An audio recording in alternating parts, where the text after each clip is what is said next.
Welcome to Search Talk Live with search engine optimization and marketing experts Robert O'Haver and Michelle Stinson-Ross. Powered by the Robert Palmer family of companies. All right, welcome back to another episode of Search Talk Live. I'm super excited. With me today is Michelle Stinson-Ross. Michelle, how's it going? It's going well. Good afternoon, Robert. We have had some amazing guests. We've had the who's who in the industry on our show, and I'm very blessed to have that. Today is no exception. Brian Dean of Backlinko, he has every 3 or 4 months, I'm emailing him, hey, Brian, can you be on the show? And he's always busy. So finally, with no avail, welcome to the show, Brian. Well, thanks, Robert. And also congrats, Robert and Michelle, for 100 episodes. I mean, that is a milestone, especially if you plan to do 5 and you get to 100. I mean, there's just a ton of hard work, I'm sure, that goes on behind the scenes to reach this milestone. So congrats to you guys for 100 episodes. Thank you. Now, to give you guys some stats, we have hit, as of our 100th episode, 66,500 downloads and plays of the show. And we have 9,000 followers on Spreaker, a little over 9,000, which I think is pretty awesome. So, Brian, why don't you tell us a little bit about yourself and Backlinko? So I'm the founder of an SEO training company called Backlinko. Most people know of my site and business from the blog, the backlinko.com blog, or my YouTube channel, which is the Backlinko YouTube channel. And basically, my blog teaches people actionable strategies that they can use to get higher rankings and more traffic. Very nice. And you're hands-on, aren't you? How do you mean? You're actually doing these techniques. Oh yeah, of course. So that's one of the things that well, I love SEO, first of all. So for me to be hands-on, I love it. So I'd never want to be hands-off and let other people do the so-called dirty work. I like that stuff. I love experimenting, testing new things, seeing how it goes, learning new strategies, testing new strategies, helping other people implement the strategies to see how they work in different industries. Mm-hmm. So I'm all about that stuff. I absolutely love it. So and that's one of the competitive advantages I have over most people in SEO, because most people in SEO just talk about theoretical crap about what might work, and they haven't actually done anything in many years to get results. So I see it as something that I like, and also I'm motivated because it's something that can help me and my content be different and stand out from the other SEO content out there, because I can point to it and say, hey, this is something I actually tried and it worked. Nice. But if you have questions during the show, and I'm sure somebody's got some questions for Brian, you can go to Twitter and type in hashtag SearchTalkLive, and we will answer your questions live on the air. So, without further ado, let's get to it. Where would you like to start?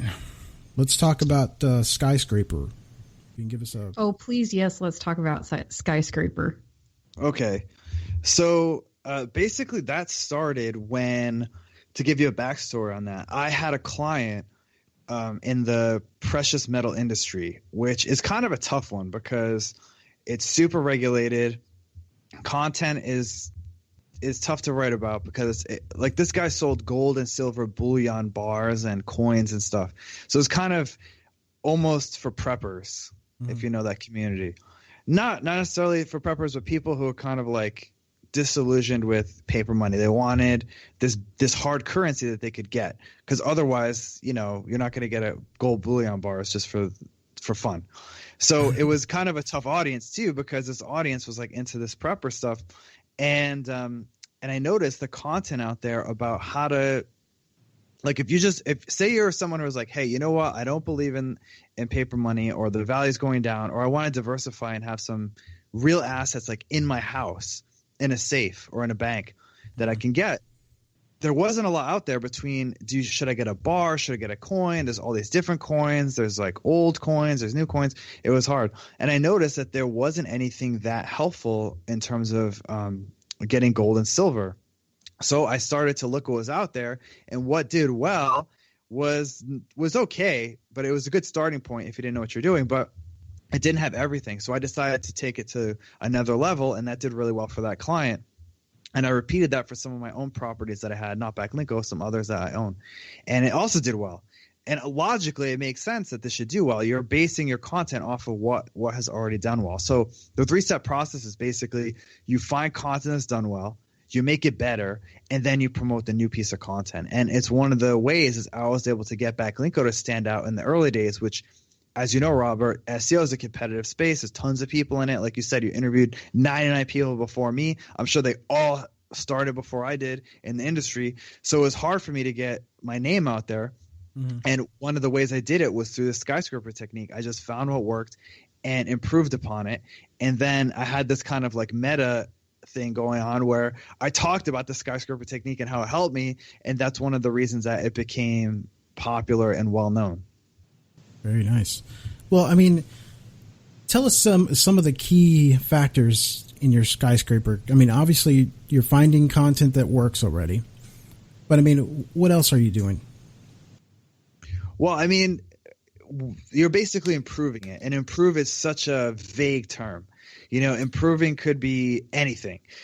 Some of the common things you can do to improve content is add detail, and that's what I did with this golden bullion example. Mm-hmm. Was the content out there had a decent amount of detail to get going, but it didn't have everything, every single way you could invest in gold and silver in terms of buying it physically.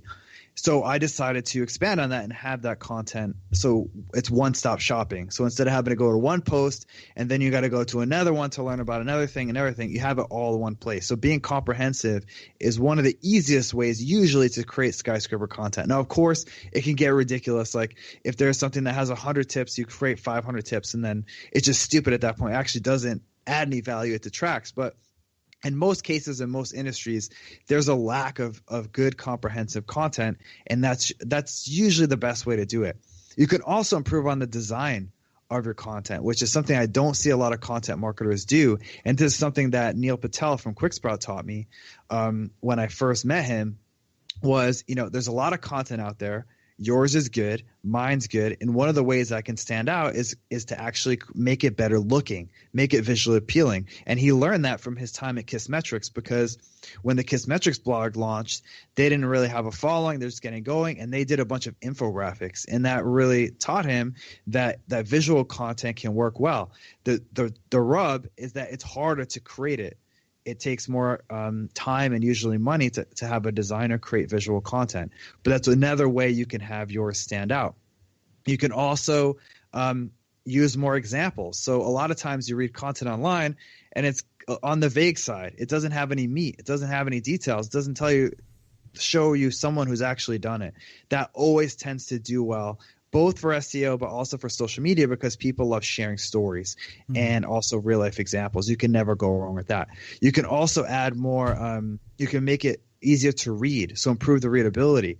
So there might be content out there that's good, it's comprehensive, but it's dry to read, or it's, the sentences are really long, paragraphs are really long. It's a wall of text. You can format it and add the readability. So, you know, the possibilities are really endless when it comes to how can you improve your content and create your taller version of the skyscraper. The only limit is your imagination, but those are the most common ways to do it and the ways that I've seen work best.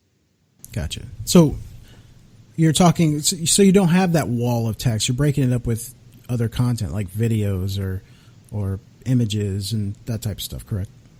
Yeah, that's the one great way to do it. You can also just break up the text itself. It doesn't have to be with visual media. Like you can use subheaders, which work really well. I mean, this is like old school stuff from the early days of the web that Nielsen Norman studies that I read about back in the day. Mm-hmm. It still apply today, if not more, because of mobile devices, that people like the content in tiny little chunks. So subheaders work well, single sentence paragraphs work well. Kind of like you see on social media, they have the broetry where you have like single sentences go down in a post on Facebook or LinkedIn. It works well in a blog post too. And I actually learned that from the Nielsen Norman studies, which you can link to if you want. There's tons of them from like 98. They're old as hell, but they still apply. Mm-hmm. And also the New York Times website back in the day when I first started reading it, this was probably like 2002 or something, I noticed that they had single sentence paragraphs. So they must have learned a long time ago that people online, unlike with the newspaper itself, don't really like the traditional paragraph where you kind of open with an idea, you add the details, and you end one. It's just keep it going with 1 to 2 sentence paragraphs, and that helps readability on the web. So I've applied that. That's another way you can break it up and make your content more readable. You can also just improve the writing quality, like just write better, become a better writer, or hire someone who's better than the people that wrote the other stuff out there. Gotcha. So let me ask you this. I mean, are you changing it up from basically the first paragraph being a summary of your story, or are you still keeping with that kind of, because of the way people read, to pull them in more? Or? Yeah, I definitely the first like 4 or 5 lines, that introduction, is much more important than the content in the middle. Mm-hmm. So I recommend spending more time there than on the same 5 lines in the middle of your post. Because usually if you hook them there and the middle of your post, if it's a little weak, it's okay. Obviously you should make it as strong as possible, but it's just impossible to spend like an hour on every 5 lines of your post. It's just not happening. But the intro can be worthwhile. That's where most people decide to stay or leave. So the headline's really important. Everyone knows that. But once you get them there, your job is really only half done, because at that point they can click away, they can stay for a while, and most of that relies on the intro. If your intro is weak and you lose them, or it's formatted wrong, you're probably going to lose them for good. But if you can hook them there, even if your rest of your content isn't perfect, you've got them sort of hooked and invested, and they're more likely to keep reading and stay on your page and share your stuff, or sign up for your newsletter, buy your thing, whatever your goal is of your content. Right. Well, and that also plays into the position zero aspect, particularly of Google search, where, you may very well need that content to work hard in a knowledge graph position as well. That's true, Michelle. So, and the thing is, it's a great point, because Google in the position 0, they're rotating different results there and seeing what sticks. So if yours sticks and compels people to click and read it, they're going to keep you there. But if yours is dull and boring and everyone's clicking the number 1 and 2 result, they're going to RankBrain's going to try to rotate something else in there. Mm-hmm. If I may, how about the actual link building aspect of this? So obviously you're crafting a piece of content that does a better job than anything else out there on the web for that particular topic, for that particular keyword, whatever. So take us through the process of actually getting people to link back to it, because just putting it out there isn't going to get the job done. That's true. I'm glad you brought that up, because a lot of people gloss over this step. And I've had people email me saying, hey, I followed the skyscraper technique. I found something that worked. I created something better, and it didn't work. What's wrong? And the problem was, who's going to see it? How it's not 2007 anymore. You have to promote your stuff, or else people aren't going to see it. There's just too much content out there already, especially if you don't have an audience already. You have to work 10 times harder to get the word out about your content. In fact, Derek Halpern from Social Triggers, he recommends spending 80% of your time on promotion and 20% on creation when you're first starting out. I don't necessarily agree with the ratio, but it gives you an idea of how hard you need to work to get your content out there, and just publishing isn't enough. So it's a great point. How do you do it? There's a million different link building strategies out there. What tends to work well for the skyscraper technique is to see who already links to the content you improved upon, or similar content. So for example, let's say you're trying to write something about the paleo diet, and you saw a guide to the paleo diet that was okay, but it didn't have a lot of detail. It didn't cite research studies. It didn't help X, Y, and Z. It wasn't visually appealing, whatever. And you improved it. Now, you can find all the people that link to that first piece of content you found, because they're already linking to that. They're very likely to link to you. So for example, when you reach out to random people and ask them to link to you, the conversion rate is like 2%, usually 2 or 4%, depending on a lot of factors. But this tends to be higher, like 5, 6, 7, 8, 9, 10%, because that person is so primed to link to you because they're already linking to something similar. Now, to be clear, I don't recommend asking them to like replace that link with yours, because that's shady. They should just add your link in addition to the link that's already there. That's what I tend to do. It works well. Of course, link building, there's a million ways to do it, but for this particular strategy, this third step, that works well in my experience. Nice. And then what about outreach? I mean, other than what you just spoke about, going after sites that maybe you can get more links from. Yeah, well, that's a good point, Robert, because this is a finite number of links that you can get from this, right? So, let's say the 5 pieces of content you based yours on all have together 100 links, and you get a 10% conversion rate, which is like crazy. That's 10 links. That's nice. Like, I'll take 10 links any day of the week, but it's probably not going to get you to number 1 in Google for your target keyword. So you need to incorporate other strategies into the mix to do it. And one of my favorites is broken link building. And basically how that works is that you find broken links on the web that are linking to pretty much anything in your industry. And then you use that as a way to get your foot in the door with someone. And you say, hey, you have this broken link. Anyway, I also have this resource you might want to link to. And it's just a good way of having a quid pro quo exchange instead of just link begging. And in fact, when it comes to my link, I've sent out tens of thousands of outreach emails, and that has always had probably the best conversion rate of any strategy. And the tricky part is finding the broken links. But fortunately, recently, tools like Ahrefs and Majestic and other link analysis tools have created a feature where you could put a website into Ahrefs and you can just look at the broken links they have on their site. So you could, if I wanted to get a link from Search Talk Live, I could just put that into Ahrefs and I could see right away all your broken links. That way I could easily craft an email to you and say, hey, Robert, I noticed these broken links on your site. Anyway, I have this piece of content that's similar to one of the broken links. You might just want to replace it with yours. Because the problem with letting someone know about a broken link is that then they have to look for a replacement. It's a huge pain. This way, you're making the job easier by saying, hey, you don't have to look for a replacement. You don't have to change the anchor text necessarily. You just have to change the link with mine. And it benefits everyone. It's one of the few win-wins in SEO. Yeah. That's the low-hanging fruit, right? Yeah. So what about using other tools like Haro or something like that? Yeah, Haro's great. The has its pros and cons. So the pros that you get featured you can get featured in the big sites, the New York Times and the other, Inc.com, Entrepreneur, Forbes, all those sites. The journalists are on there looking for sources. Mm-hmm. The downside is everyone and their mom knows about Haro. I actually signed up for it in 2008 when Peter Shankman first turned it into a newsletter, and I was getting links like all day long. It was like fish in a barrel. It was like the gold. It was like the holy grail of link building. Yeah. But things have changed, and now everyone knows about it. So the journalists are more strict about who they accept. It's harder to get your link in there. A lot of times they'll feature your quote or stat and not link to you. Right. They'll just do like a mention. Mm-hmm. So it has its downsides like anything in life. But if you have someone, and you got to be fast, like you got to be on it. There's 3 emails a day.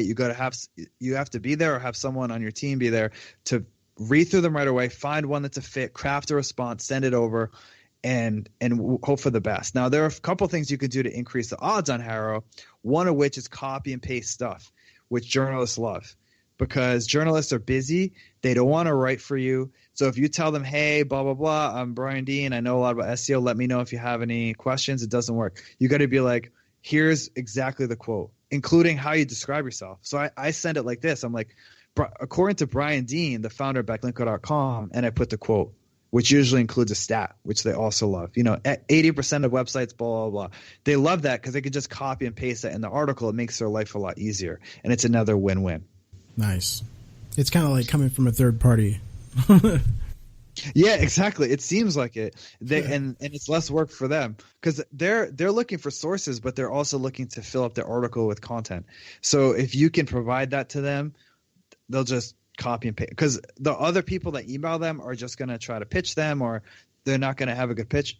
And actually, someone else who I recommend for your podcast, if you haven't had him already, Dmitry Dragilev from Criminally Prolific. He's a PR expert, and he taught me a lot about how to pitch journalists, and especially on Harrow. He's like an online PR expert. He's really good. Wow. So he's taught me a lot about he's a good guy. So he taught me a lot about how to craft my pitches and make them better. Like I learned a little bit from doing it from Harrow, but I still didn't really know what I was doing. And he really helped me with a lot of sage advice. Nice. Hey, Brian, I have a question for you. I had to giggle a little bit at the title of the page for your skyscraper technique on backlinko.com, because it's like how I increase my search traffic in 14 days. Can we be a little honest and discuss how long does it really take to develop, a good set of quality links back to a page? I mean, yeah, you can catch lightning in a bottle every once in a while and something take off that quick, but that's not normally how fast it happens, right? That's true. And that's a really good point. This was probably a lightning in a bottle example where a lot of things went right. Like I found, and I had done it before. You know what I mean? So it's that kind of experience. So I knew which piece of content to base mine off.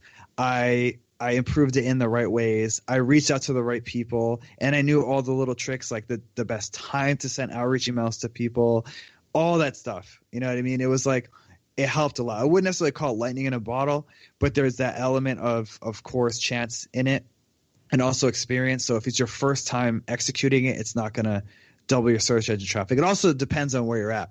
I was just starting the blog. It's a lot easier to go from, let's say, 1,000 organic visitors a month to 2,000 than 100,000 to 200,000, right? So I got 110% increase, but the numbers, I was just starting out. So it's a lot easier to double your traffic. If you're already established and doing well, it can take some time to double it. So yeah, that's a good point. So it's hard to put a number on it because it's kind of like how long is a piece of string. In my case, I was able to double my organic traffic with that one campaign. Other times it can take months. It depends on how competitive industry is, what keywords you're targeting, if you have any brand affinity already. There's just a lot of stuff. But yeah, to make a long story short, 14 days is definitely the exception, not the rule.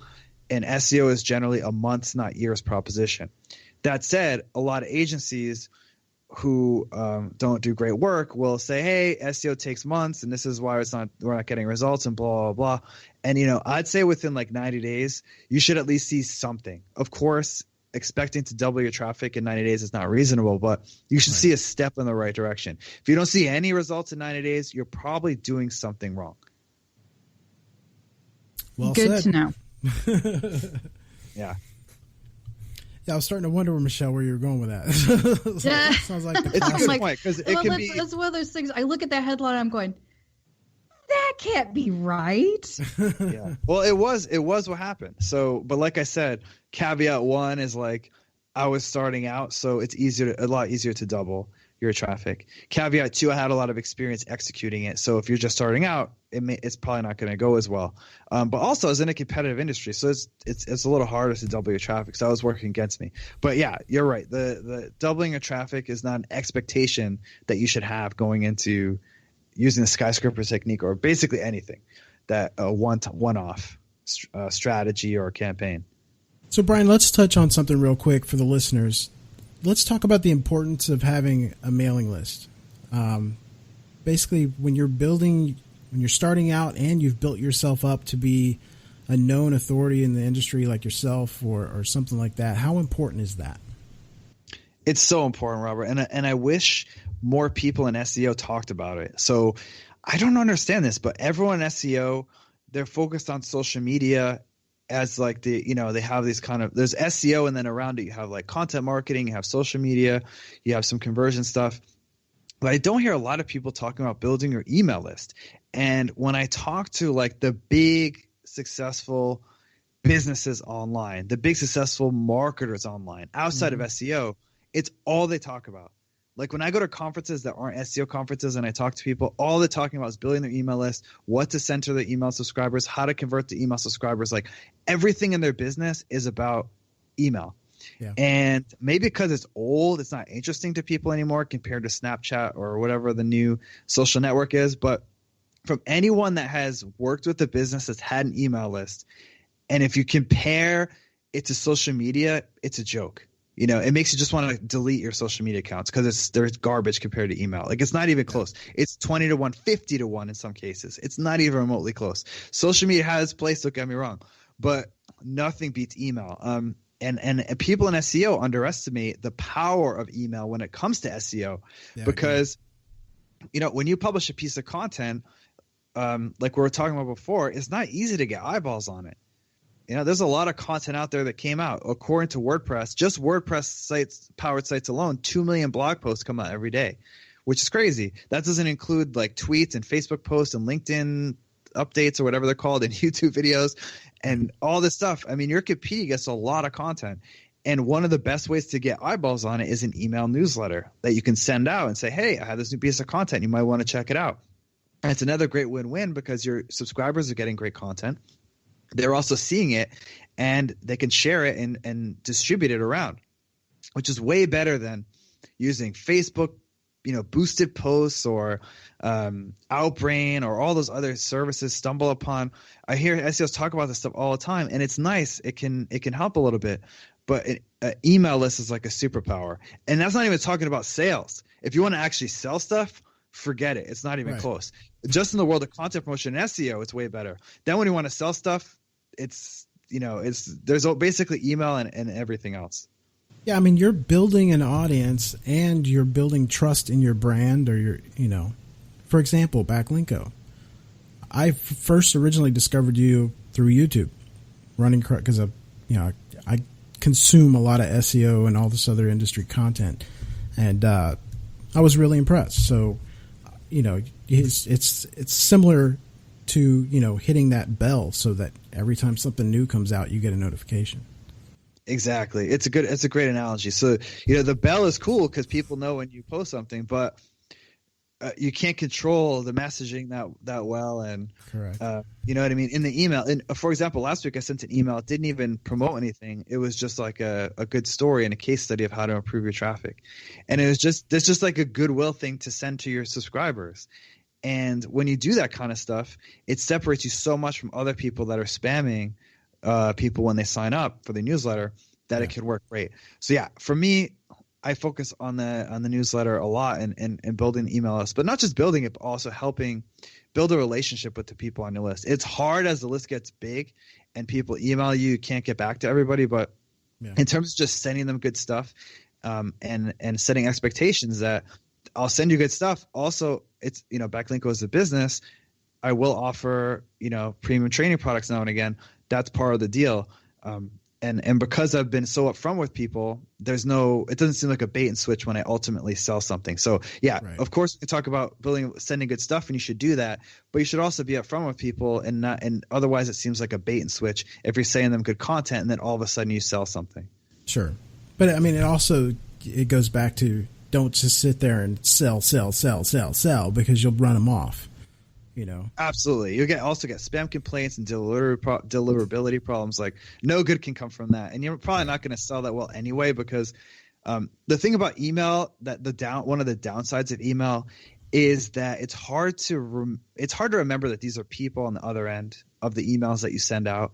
You know, and it can be like, oh, if I send, you know, an email to 50,000 people and X people convert, I'll make this much money. And it doesn't work like that a lot of times, because there's a person in that, there's 50,000 people you're sending it to, and that person has to ultimately decide to buy what you sell. And if you haven't built up any goodwill or trust, it's not going to happen, no matter how many spam emails you send somebody. Yeah. All right, Brian, we got to take a break real quick. Just hold for a second. Today's episode of Search Talk Live is sponsored by... Hey, Robert. You're here early for the show. Yeah, I got a ton of SEO work done this morning, and I got it done way ahead of schedule.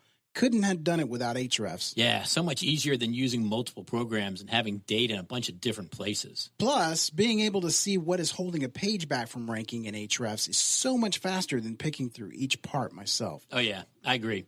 We use Ahrefs because it's so easy to teach people at our agency how to use it. Their YouTube tutorials couldn't be better. It's one thing to have a tool. It's another thing to know your team is using it to its full capacity. I don't think there's an easier, more complete tool than Ahrefs. Hey, Robert, why don't you hit them up to be a sponsor of the show? I am way ahead of you. Ahrefs, the official SEO tool of Search Talk Live. Try their new 7-day trial for only $7. Go to Ahrefs.com. That's Ahrefs.com. Your website analytics data probably feels like this. But it could feel like this.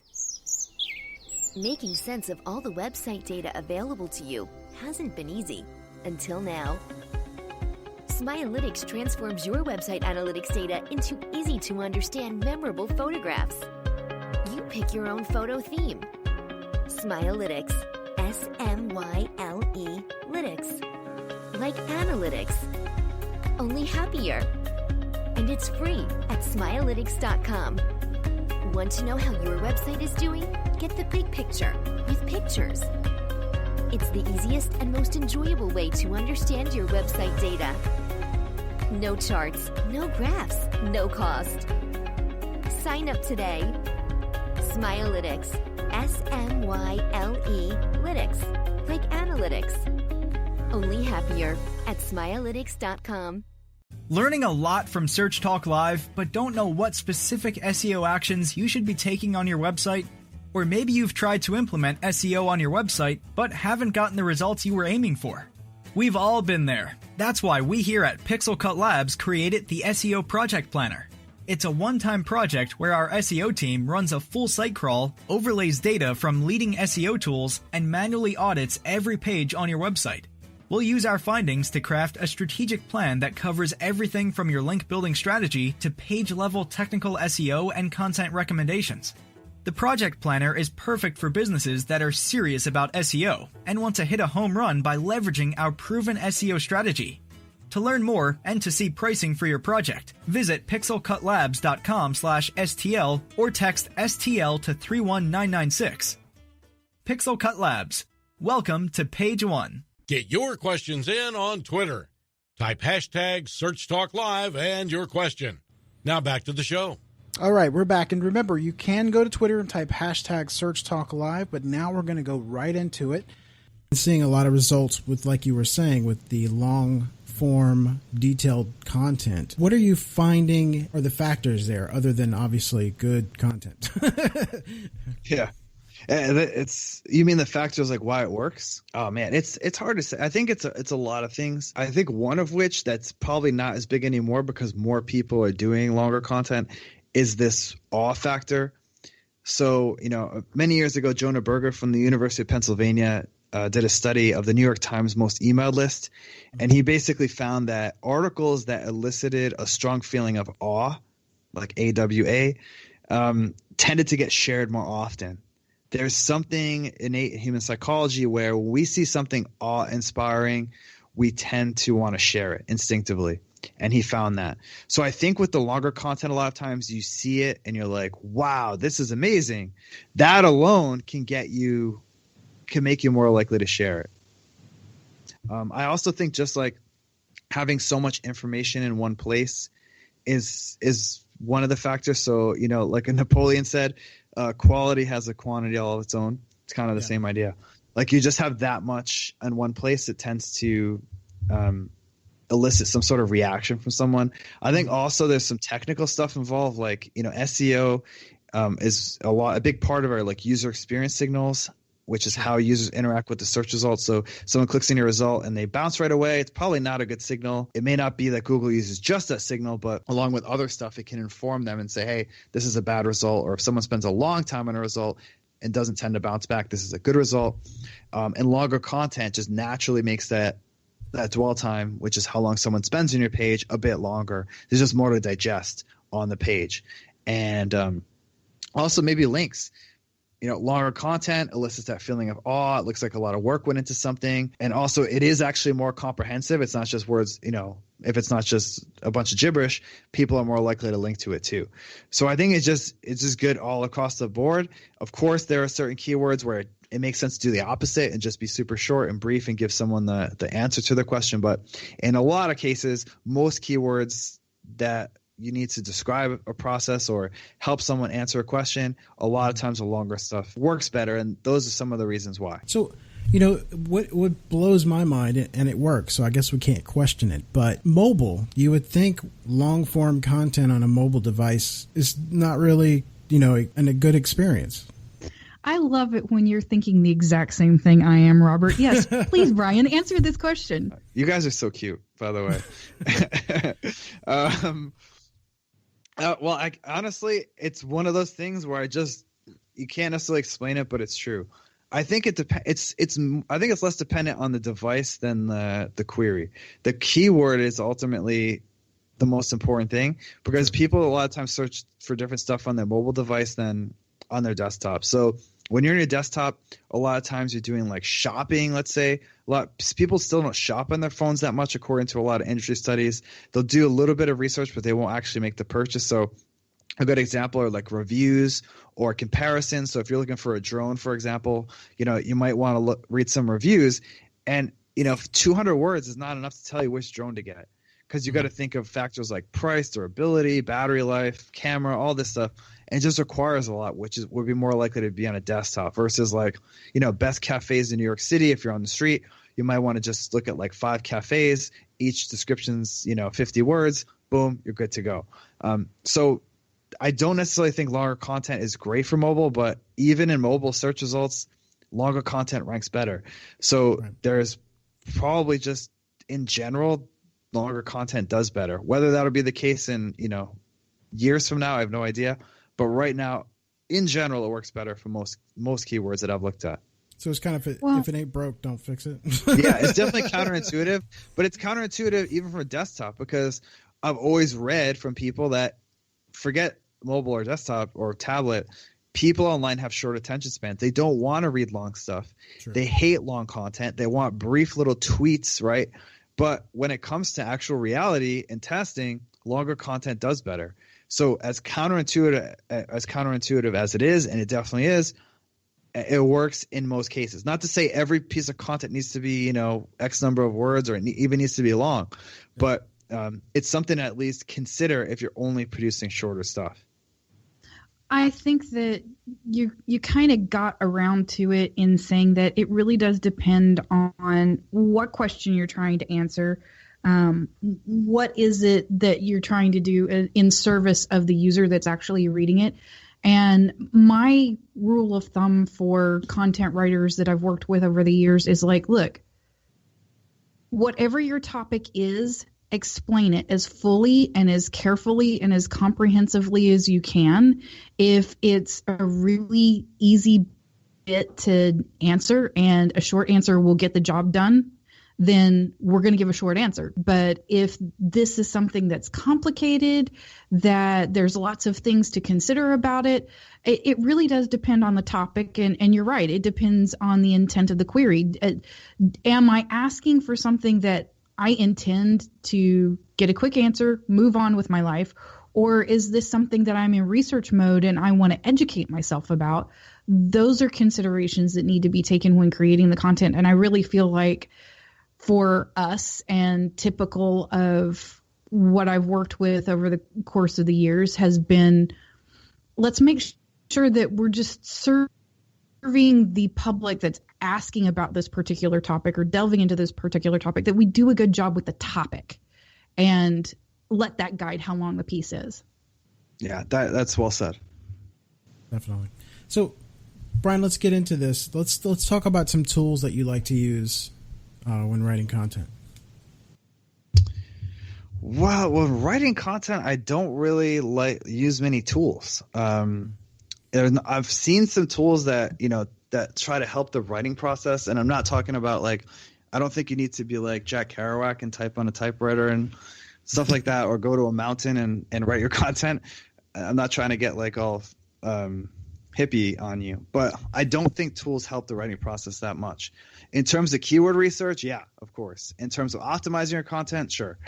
But in terms of actually putting pen to paper, I don't think I haven't seen too many tools that help. I just tend to use like a blog post. I use Google Doc, or I use the WordPress post editor, and I outline, and then I fill in all the blanks. Well, I mean, when you're researching what you want to write about. Yeah. Okay. Well, that's the best tool is really Google. because that tells you what's already done well. It's easy and fast to use. It's free. It kind of has it all when it comes to topic research.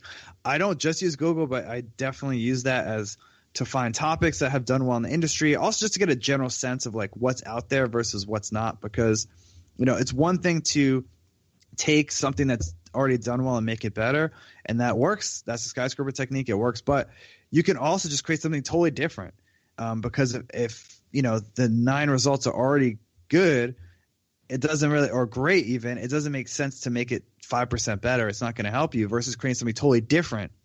That can usually work. So it's good to just Google around and just get a sense of what's out there. Otherwise, you're just kind of working in a black box and you don't really know what content you're competing with. Right. Go ahead. If you don't mind. How do you use that same sort of tool, that same sort of idea when you want to fill a content gap? In other words, what am I looking for? What do I need to do to spot a gap in, there's a lot of good content out there, but where's the hole? And how can I fill that hole? How do I go looking for that? Yeah, that's a good question, Michelle. And I think one of you hit it before when you said, what does this user want? Really hard to know, right? But at the end of the day, Google is all about user intent. So if that person's intent is to research something, they want you to spend a lot of time on the page, and that shows that you're doing your research and you enjoy the result. If you're just looking for a thing near you or an easy answer to the question, that's where the knowledge graph comes in. It just gives you the answer. So the gap can be some of those cookie cutter things that I mentioned earlier, like if it's not comprehensive enough, it's not visual, it's not detailed, the writing's bad. Those are basically content gaps. But the better you understand the searcher, the better you can do with the content gaps, because you can see what's out there and say, hey, it's missing step 3. That's the most important one. This person has no idea what they're talking about, so I'm going to create a piece of content that has step number 3. So it's hard to say like this is step by step how you do it, but that's the basic gist. If you understand what that searcher wants, you can see what content doesn't provide it. And do you do any keyword research at all? Oh, totally. Keyword research is huge. So I'm a huge keyword research fan. Even though, there's topic stuff and Google's getting more advanced, I do still believe keywords are really important. So I spend a lot of time doing that. And I kind of go in two directions with coming up with topics. It's either I find the topic first and then I try to like jerry rig it around a keyword that already exists. Doesn't tend to work as well a lot. So what I tend to do now is I find a keyword that is popular or is trending up or whatever, doesn't have a ton of competition, and then I create a piece of content around it. Sometimes I'll just skyscraper, say, okay, around this keyword, there's nothing really that great, so I'll create something better. Or sometimes I'll say, you know what, the content out there is pretty good, which in our industry tends to be the case. I'm going to create something just different and unique to stand out. Nice. All right, now there's common misconceptions here, and I want you to clear up your thoughts on this. A lot of people are saying you must do X amount of posts per week, or what is your take, and how many posts yourself do you put out in a month? Oh man, don't get me started on this, Robert. We're wrapping up. I don't know if I have enough time to go over this one. The post per week thing here, let's just put it this way. The people that say that are well-meaning but misguided. So it's that a lot of those people who are the professional bloggers or the influencers in the SEO and blogging space, they started back in the day. And back in the day, it did actually help you to publish often because it was unique. Like that was enough to stand out. So a good friend of mine, John Jantsch from Duct Tape Marketing, when he started his blog, he told me when he was publishing like just blog posts every couple days and they were just different, like just new piece of content, people were blown away. He said that really was something that helped him differentiate from the other marketing sites out there was he blogged. And this was probably back in like 2006 when he started his blog, 2007, I'm not exactly sure. But he told me that, and he says now he realizes that, things have changed. And that doesn't work as well as it used to because now everyone's publishing all the time and there's tons of content. There's plenty to read.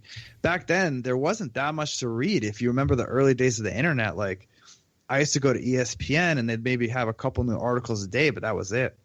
Now it's like 1 million plus other websites.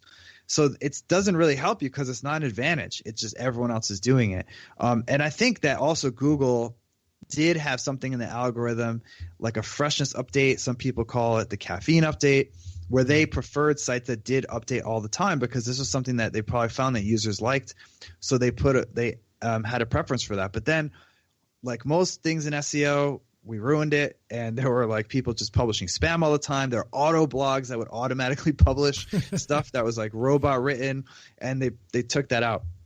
So, the way to look at it is, instead of looking at your site and say, okay, I need to publish like X amount of times, just go keyword by keyword and just say, how can I create the best result for this keyword?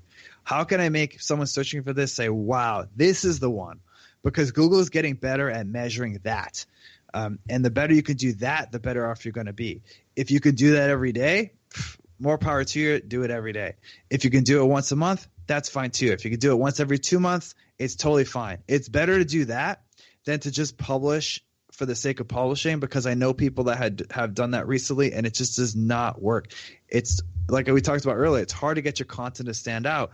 50 mediocre posts aren't better than one amazing post. One amazing post will beat 50 or 100 mediocre posts every single time. Google is all about the cream rising to the top. If you're not the cream, you're not going to rise to the top, no matter how often you publish. Right. Well, and that fits in with what you were talking about earlier with distribution. So email and social media marketing have their place. If you're in a niche where there's no need to write something every day, every week, every whatever, it doesn't necessarily mean that you can't be sharing that on a much more regular basis. I know with Twitter, the way it is right now, I could share it 3 or 4 times a day, every day, and not everybody would see it. Organically on Facebook, same thing. I could be posting it organically on a regular basis, and only a small, tiny percentage of my audience connected on that channel would see it. So rather than creating new content over and over, for me, I think it's more about putting it out in an email message on a regular basis, recapping things every so often and distributing it through social at a better pace. Yeah, definitely. That's a better use of your time, right? Because you're taking that one piece of content and you're getting more out of it than if you just publish it and move on to the next one. Because it does take time. I mean, it's easy to post on social media, but the way you're doing it is smart. You're like tying it into things that are happening. You're changing the way things are phrased, so then different people see it, or the same person saw it twice and the second time compels them. It takes time to do that. Mm-hmm. So in my opinion, that's a better use of your time than just moving on to the next post. So I 100% agree that is a better approach. Well, and the amount of traffic that generates back to the post, Google pays attention to that. How many people are actually reading that? How many people are clicking on that and sticking around and then clicking on another related article? All that stuff matters to the value of that page. Yeah, totally. Plus brand affinity. So this is something that Larry Kim from WordStream, another guy who would be great for the show, he's huge into this. It's a theory, I guess, but there's credence to it, I think. And it's just, if people, say someone knows your brand, Search Talk Live, and I search for something in Google and I see your website, Robert, I'm more likely to click on it if I know your brand, of course. Right. And that's going to help your click-through rate, which is important for SEO. So, if you share your stuff and get it seen on social or change it into different content formats and post in different places, that's going to get more people to know your brand. Then when they search for a keyword later and they see your site in the results, they're going to be more likely to click on yours. So it's also good for the goose, good for the gander. Yeah. One thing that gets me is, so let's say Twitter, for example. You get a lot of people that will actually share or retweet your post, but actually don't read it. The percentage is very small reader to, It is. And that's one of the reasons that the visual content, longer content works, is just because it's a shortcut for people to say, hey, this is good, or a lot of work went into this, and they're more likely to share it, even if they don't read it. There was a study, I think Slate did it, where they looked at how many people actually read their content versus shared it, and I think 80% of the people that shared it didn't read it at all. So you're right, you're absolutely right. Yeah. All right, let's see. You got anything else, Michelle? So we've got about 10 minutes left. We do. I want Brian, if you don't mind, to drill down into the importance of actually cultivating relationships. I know, reposting something, revamping something, and going back through the people that had linked to an older or less valuable version is a good place to start. But once you've kind of made that first contact and you've successfully gotten them to link to something else, you kind of hinted earlier on that, hey, I've already established some sort of relationship with it. How much of this process over time actually becomes the relationship building aspect of it more than the link building aspect of it?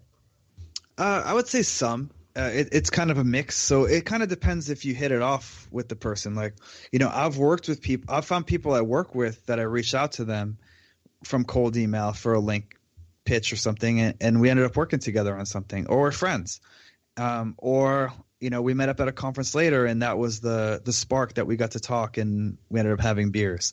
So I would say some, but it's like anything in life. You're going to meet a lot of people, but you're not going to have like deep relationships with most of them. There's going to be a small percentage that you do. So I'd say, it's important to build those relationships and not look at everything as a transaction, which in SEO we tend to. It tends to be like, like we were talking about before, I send 100 emails, I get a 10% conversion rate or whatever. Again, those are 100 people, and that's 10 people that actually took time out of their day to reply to your email and add a link, and that's something that's worth something. So I think you're right. It's part of it. It depends on a lot of factors. Like, if you want more relationships, you're going to get it. If you're just looking for links, like a lot of agencies, relationships aren't going to happen, especially if you're not the person that created the content, because then there's like, you're kind of a mercenary that's just trying to get links, and they're not going to want to build a relationship with that person, versus you're the creator and they want to ask you a question about it or a comment on it or something, and that can be the start. So relationship building is really important. And that's one of the great things about email outreach is that as long as you're not pushy, you're not being a jerk, it's a great way to build relationships, because email is so personal. Compared to something like Twitter or Facebook, everyone can see the whole interaction. In email, it's an intimate setting. People are used to being more personal there, and it's a great catalyst for building relationships with people. Well said. So I get this a lot. People are asking me, how do you link build? Because this came from a person in an agency that, how do you scale it? Because of the, if you're working with hundreds of sites in an agency, what is the best way to scale that?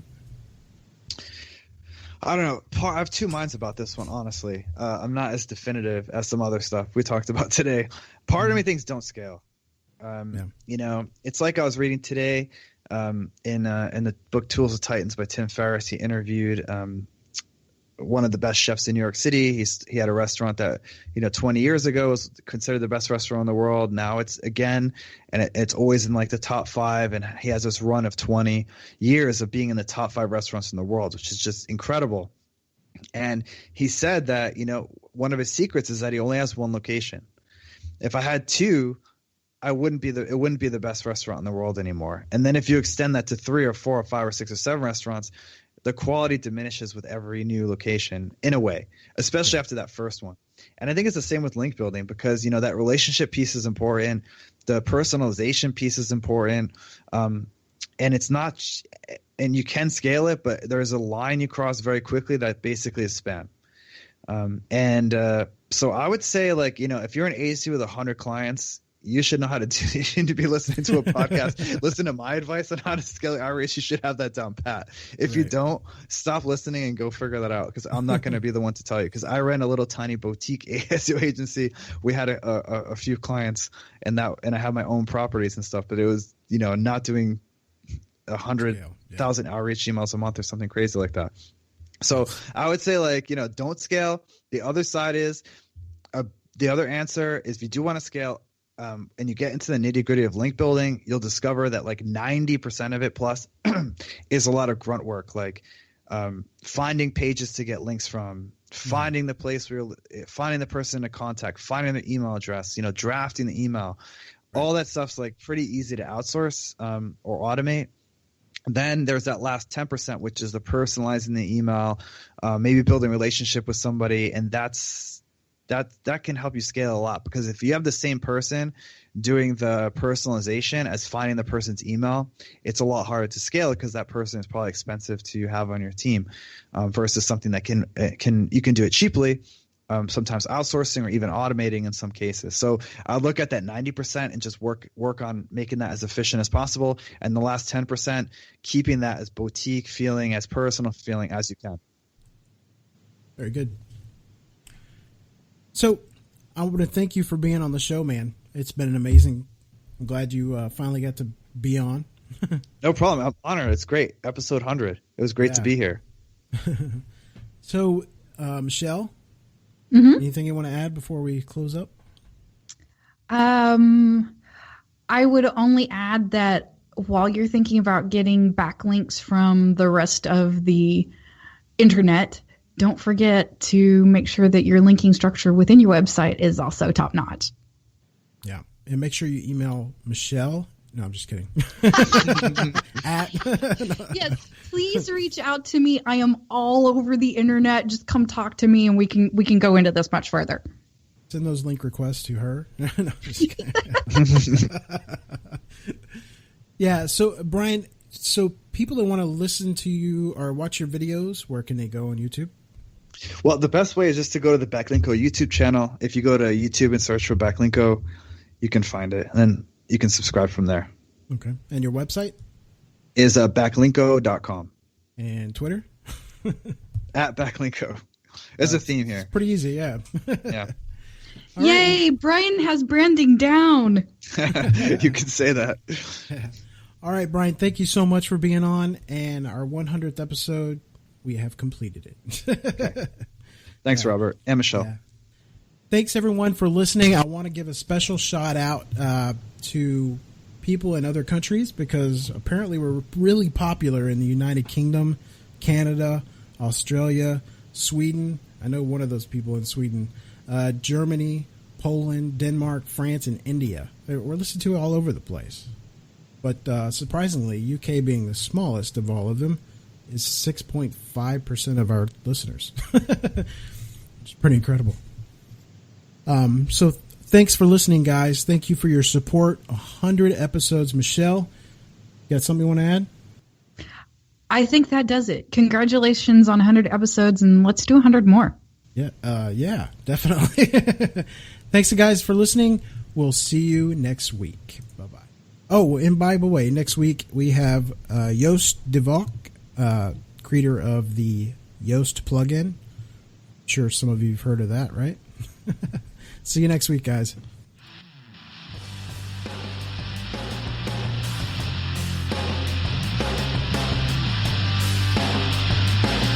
Search Talk Live is sponsored by the Robert Palmer family of companies.